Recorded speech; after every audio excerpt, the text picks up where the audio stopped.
evening and welcome to the evening news for today, Friday, April 1st, 2022. I am Timothy Jaikaran. Thank you for tuning in. Now let's take a look at some of the lead stories tonight. EPA approves Yellowtail project, ExxonMobils fourth development offshore Guyana. Home Affairs Ministry announces probe into cops who pursue side hustles.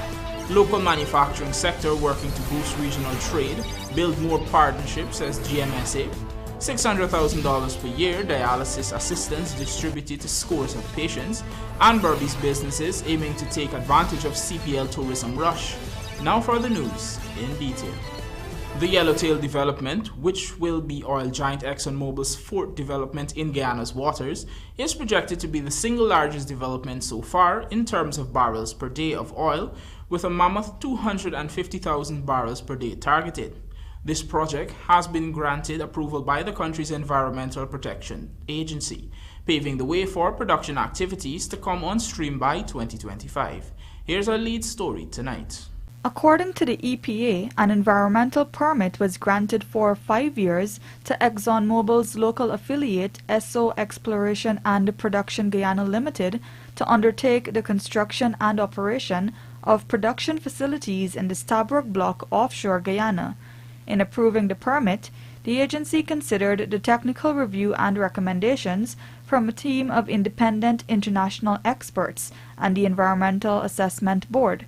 It noted that the permit comprehensively addresses all environmental and social safeguards that are reasonably necessary to protect human health and the environment.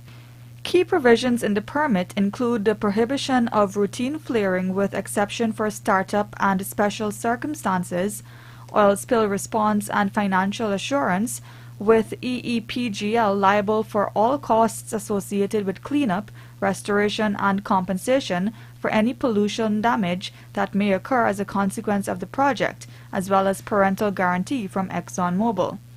The permit also ensures the monitoring of environmental impacts and the establishment of a grievance mechanism for redress.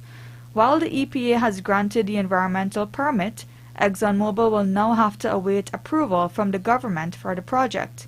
Only in February, the Natural Resources Ministry had awarded a contract to British company Bayphase Limited to review and evaluate the US $9 billion Yellowtail Field Development Plan submitted by ExxonMobil and its joint venture partners in the Stabroek Block.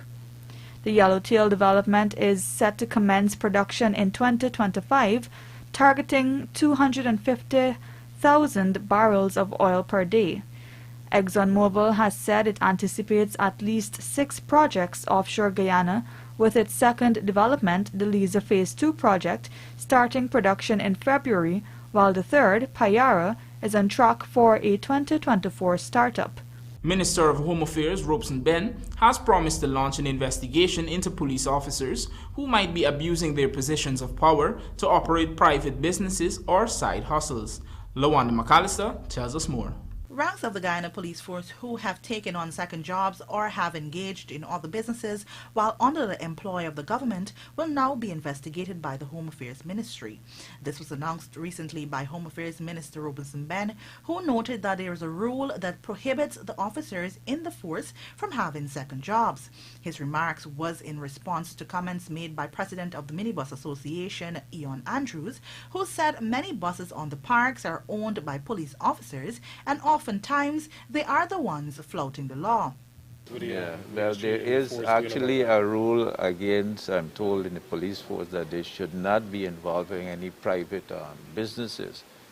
So we'll look into it. The minister said so far he's aware of one instance where an officer is the owner of a minibus that is being operated on the roadways and has some form of influence. Look into it. I was told of one case where it was said that a policeman owned a minibus, but that his putative wife owned it actually. But of course he had influence on the operation of it. So those are some of the issues we got to work at. The Police Act Chapter 1601 stipulates that, and I quote, a member of the force may be discharged at any time if, without the consent of the commissioner, he carried on any business or trade or holds any other office or employment for hire or gain, end quote. It further states that and I quote, if he resides at any premises where any member of his family keeps a shop or carries on any like businesses. The salary scale of police officers has been a sore issue and is something President Dr. Irfan Ali has committed to addressing. For the Evening News, Lawanda McAllister. President of the Guyana Manufacturing and Services Association, Rafi Khan, says that efforts are being undertaken to push members' products into regional markets, while also encouraging them to seek overseas partnerships to enhance and build their operations. Vanu Manikchan reports. On the sidelines of its annual general meeting, GMSA's President Rafi Khan on Thursday told this newscast that the association has some amazing and dynamic plans ahead for 2022. He noted that a priority is getting the products of its membership beyond Guyana and into the region. We want to get out of Guyana and export to the region. We want to connect. We want to use technology more coming out of, now in post-COVID season, we want to use lessons learned from COVID to see how do we improve our business with using technology to connect, right? You've seen freight costs is going up. It's not coming down in post-COVID season. So we want to continue to trade more regionally than extra-regionally, identify markets. So that's just a few of the things we're going to be helping our businesses connect and see how we can get these opportunities. Moreover, the GMSA president said the association will also work with its membership to enhance their access to capital and to strengthen their capacity so that they can connect with joint venture partners from overseas. There have been several MOUs signed. I would say we would have liked to see more, but companies in Guyana are somewhat cautious about joint ventures and partnership. I would like to encourage more consortiums, more partnerships, more collaboration. So we've had some. I think you're going to be seeing more and more in coming years. In terms of building the capacity, they need to do that because we have a lot of dead assets sitting within our small businesses. So that's going to be very important for our members. Yeah. Further reflecting on some of the highlights in the association's 2021 report, Khan outlined that the GMSA's revenues almost doubled last year at a time when the country was not only battling the impact of the COVID-19 pandemic, but was also inundated by floods across the country. So it was a tough time for many companies. Some companies closed, during that time. So we have increased revenues, almost doubled, if not doubled. We have increased our asset base, we have doubled it, and we have increased our membership by 25%. So thanks to the members who have supported the GMSA as we continue to share the good news of what our organization could do for businesses. Reporting for the Evening News, Vanu Manikchan. United States Ambassador to Guyana, Sarah Ann Lynch, has urged Guyanese businesses to build capacity and gain international accreditation so that they can be in a position to benefit from US-based companies that are looking to establish local partnerships. Here is Vanu Manikchan again with the details. U.S. Ambassador Sarah Ann Lynch was at the time addressing the annual general meeting of the Guyana Manufacturing and Services Association on Thursday. She pointed out that the investment floodgates are open in Guyana, and this has resulted in scores of foreign businesses, particularly from the U.S., wanting to expand here. Last year, in the first 3 quarters alone, the trade between the U.S. and Guyana was $1.6 billion US dollars. And folks, we're just getting started.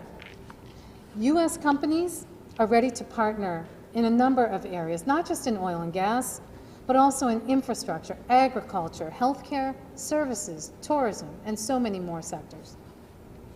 Which to me, in a way, represents a positive shift in the narrative we are promoting when it comes to economic cooperation with US companies.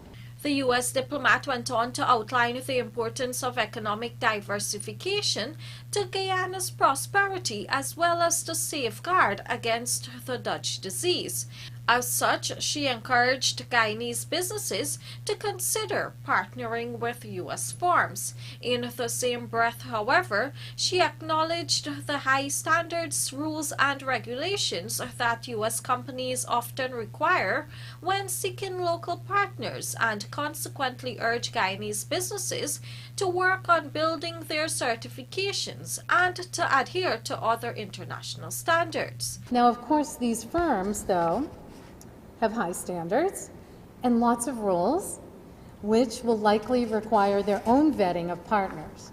But the U.S. Embassy is very, very excited about the economic opportunities for U.S. partnerships with local businesses that are reliable, trustworthy, and reputable. And we know there are a lot of those opportunities out there. While enhancing operations of companies, it is so important to include standards and gain relevant international accreditation in order to safely and sustainably grow.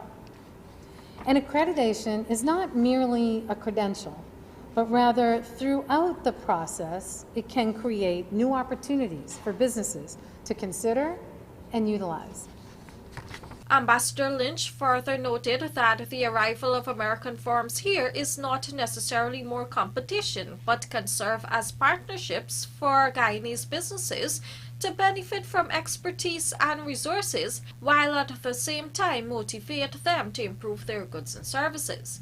It's not going to be that easy, right? I want to challenge you all to be the role models for the country in terms of improving standards for quality, improving standards for service delivery in the business world. Be the role models for the private sector.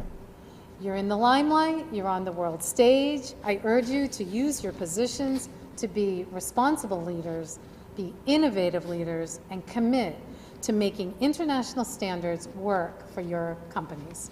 Moreover, the U.S. ambassador urged business executives at the GMSA's annual meeting on Thursday to ensure that they tap into the pool of young Guyanese talent and hire staff based on merits. Reporting for the Evening News, Vanu Manakchand. Coming up, 5 new cases, 4 in ICU, and government investing heavily into innovative agricultural solutions, says Mustafa.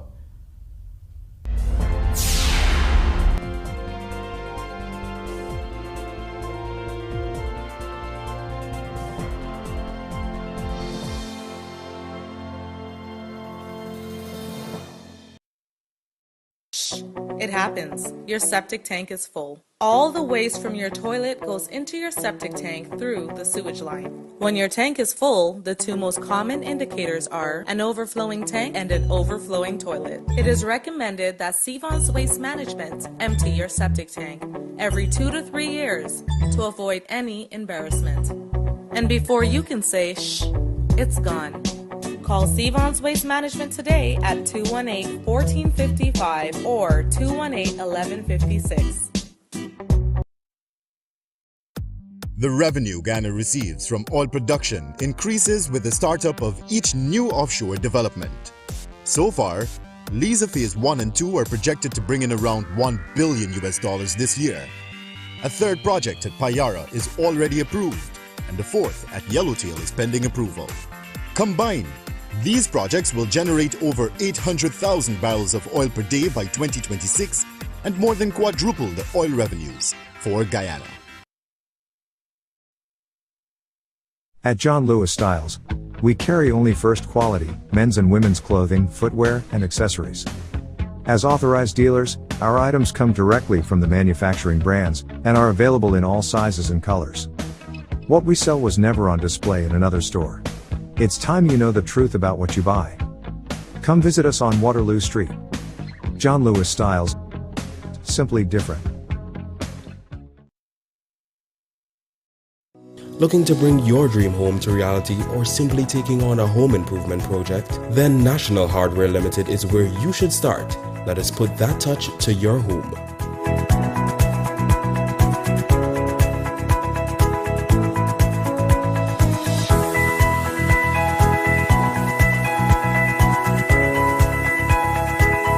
Choose from over 1,000 Berger Paint original hues for any surface.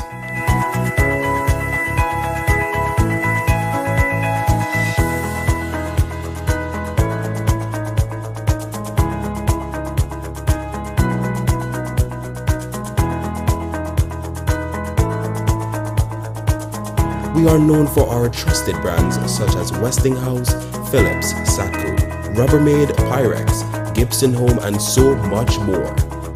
National Hardware Limited, your do-it-best store, located in downtown Georgetown and industrial site Rheinveld.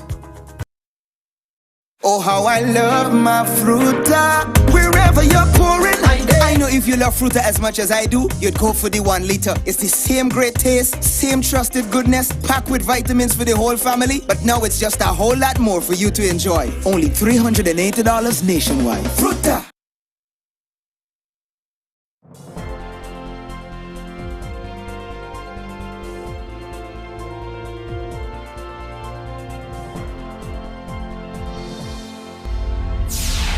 Guyana has recorded 5 new cases of the novel coronavirus, taking the total positives detected to date to 63,258.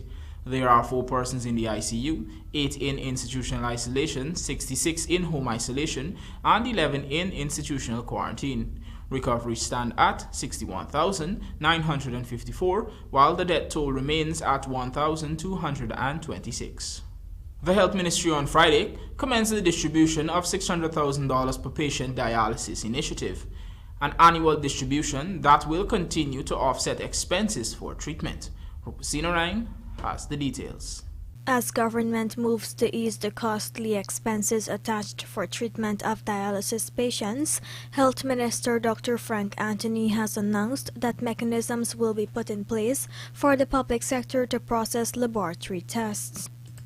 By the ending of the year, erythropoietin medication, which patients would normally purchase independently, will be sourced through government and distributed. You need to have blood tests almost every month. So those blood tests to monitor how you're doing and things like that, they're expensive. Because when you look at it, if you have to go to the private sector, it costs you quite a lot of money. So we are going to put some mechanisms in place to allow that the laboratory tests that you need to get done, that we are going to do that in the public sector. And one of the medicines that you normally would get, erythropoietin, that too is very expensive. I think some of you probably ended up every 2 weeks or 3 weeks, as the case might be, you have to pay another $7,000 or $9,000 depending on, where you're going to get it. We have decided that one way that we can help is that we'll put erythropoietin as part of the medicines that we'll be procuring for the country, and we'll budget to make sure that we are procuring enough for the patients that we have. Officer in charge at PAHO, Dr. Daniel Albrecht, lauded this initiative and other efforts as a step closer to expanding access. Dialysis is a part of a complete diagnostic. It's kidney disease, it's kidney health. And it is part, I also know, we see that the government just 2 months ago, the government approved a new organ transplantation act, which is something that is putting Guyana at the level of other countries that are committed to expand services. It's a very important piece of legislation that allows the country to standardize and also to provide access to services to those in need. Some patients told the Evening News of their challenges and constraints in accessing regular treatment as they lauded this initiative. It is very helpful, very thoughtful of the government to help out poor people in such a manner. Because honestly, I could not have food 3 times a week, and with this, it's going to help a lot. Passage, because I'm from West Coast BERBICE, and the transportation, the fee to come to south, because I dialysis at 5G, is you have to say 10,000 almost every other day because of the distance. So it's almost very expensive. Yeah, it's very expensive, and it will also help in many other ways. I can't afford it, so glad I get it. So it would helped me out for a 2-time session a week for a couple of months. Then after then I gone back on the same, for my own benefit again. So I'm glad to get it, and thanks to the government. It was outlined today that 50% of patients are admitted to hospitals due to various treatment constraints.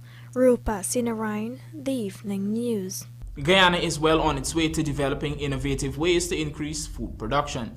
So said Agriculture Minister Zulfikar Mustafa, who is representing Guyana at the Food and Agriculture Organization's Regional Conference for Latin America and the Caribbean. He made these remarks on day 3 of the 37th session of the FAO Regional Conference for the LAC in Quito, Ecuador, the opening session of which he chaired. During his presentation, the minister highlighted the need for countries to be innovative in their approach to agriculture. Here's a look. Emphasis has to be placed on higher and more advanced degrees of commercialization, embracing specialized production, and the increased importance of research and development and use of technology. Noting the agriculture sector vulnerability to climate change and negative impact that it can have on food security, we must be innovative in our effort to ensure better production. Our country, the government of Guyana, have been encouraging and investing in innovations with a focus on productivity improvements driven by the research and development strengthening, climate resilience, advancing the use of technology, and intensifying improved land and water management practices. Productivity improvements are driven by research and development in the following area: high-yielding rice varieties. A new high-yielding rice varieties, GRDB 16, with a potential of 9 tons per hectare, was released.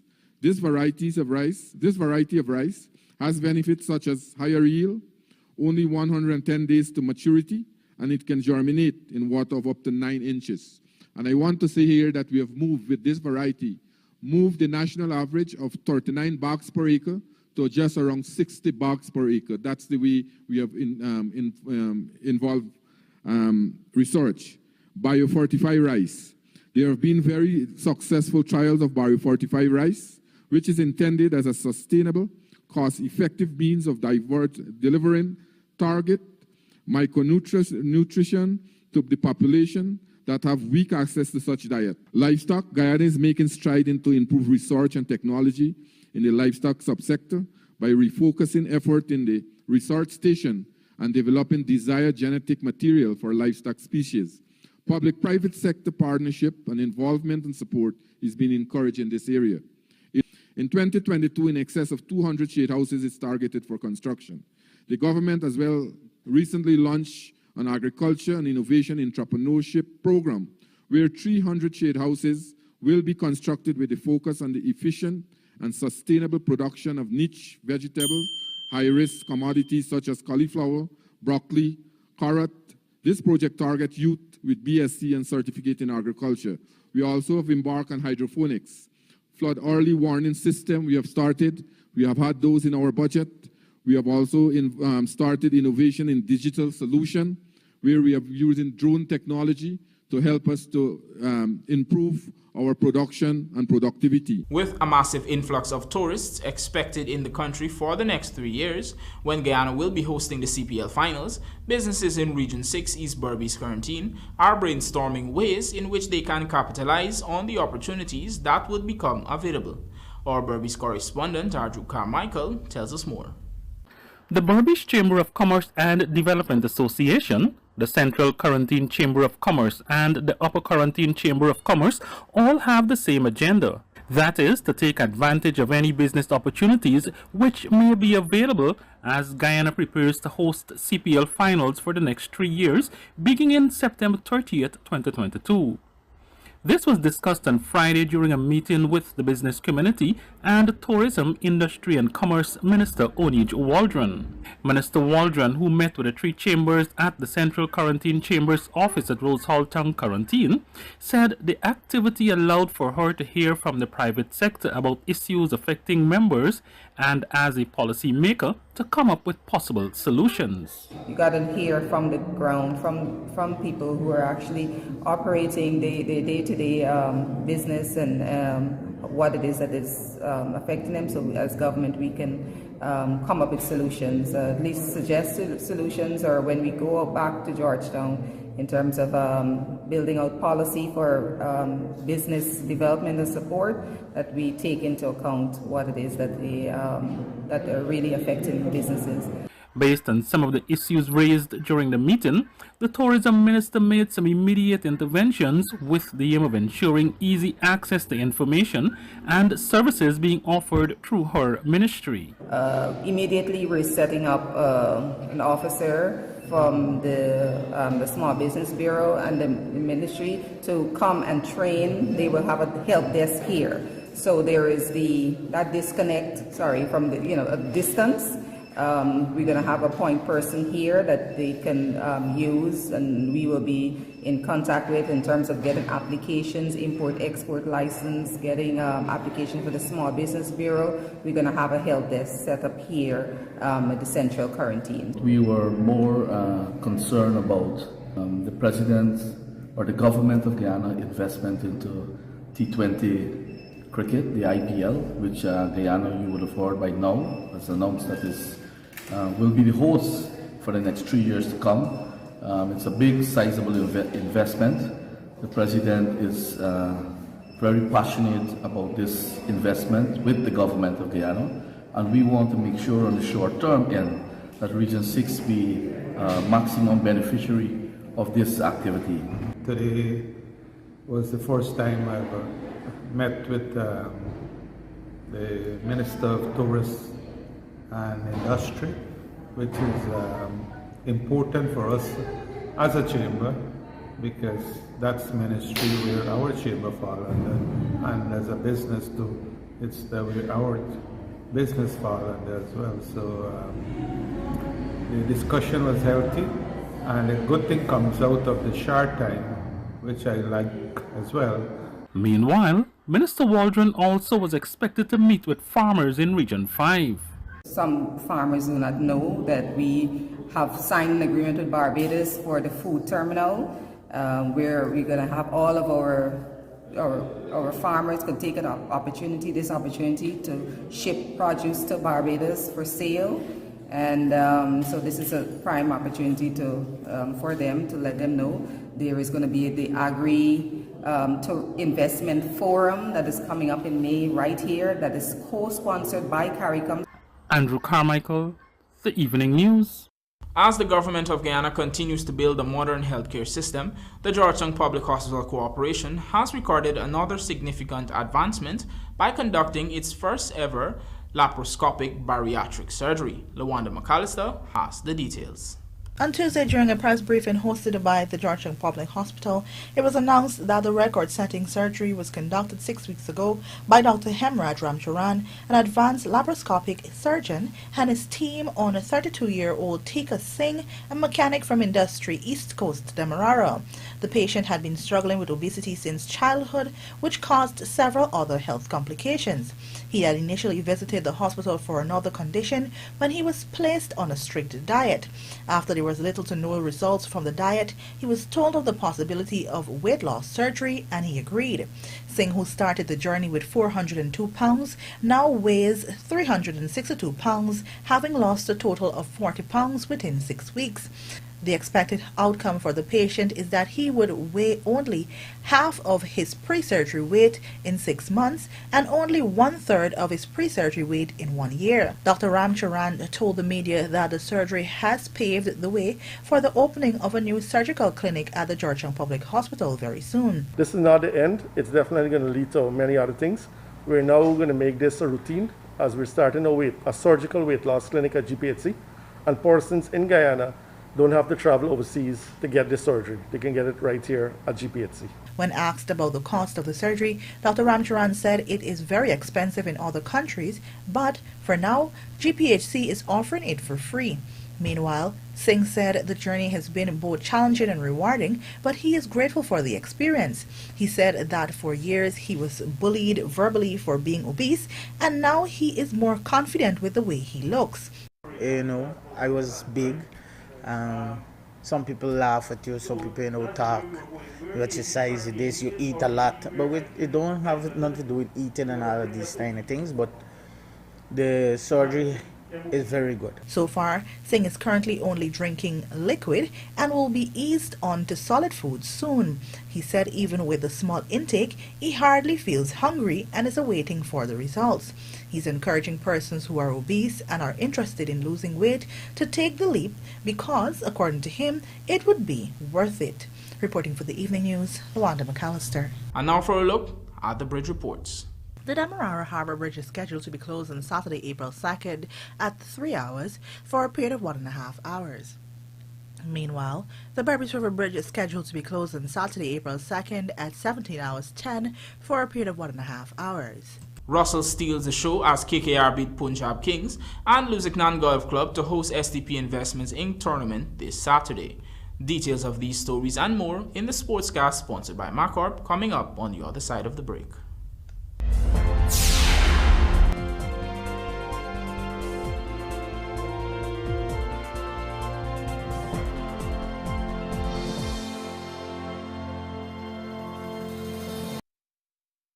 Oh, how I love my fruta. Wherever you're pouring, I know if you love fruta as much as I do, you'd go for the 1 liter. It's the same great taste, same trusted goodness, packed with vitamins for the whole family. But now it's just a whole lot more for you to enjoy. Only $380 nationwide. Fruta.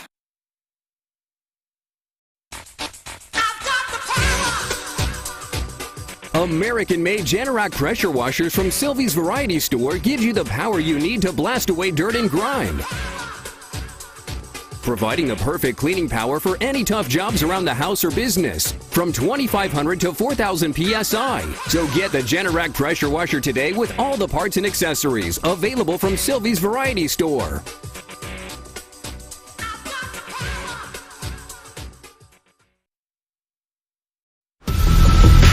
Supervet safety tips to help fight COVID-19. Practice regular washing of hands with soap and water or alcohol-based solution. Remember to always wear your mask whenever in public areas to prevent the spread of COVID-19. Clean and disinfect high-touch surfaces daily with soap and water or detergent. Practice physical distancing by staying at least 6 feet away from others. Supervet cares about you. Let's help keep each other safe.